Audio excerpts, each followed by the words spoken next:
Hello, my name is Philip. I'm 8 years old. I'm happy to see you. I'm from Vietnam. I live in Thái Nguyên. Today I talk about the park. In the sky there is white cloud. In the playground I can see many things. I see a seesaw, a slide and a swing. Children can play and have fun. I see a big tree and green grass. There is a bench under the tree. I see a pool and a fountain. There are many beautiful flowers and bushes. I like eating ice cream at the park. I like playing frisbee with my friend.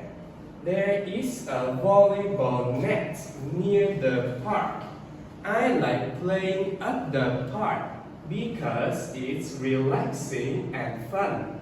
Thank you for listening. Goodbye.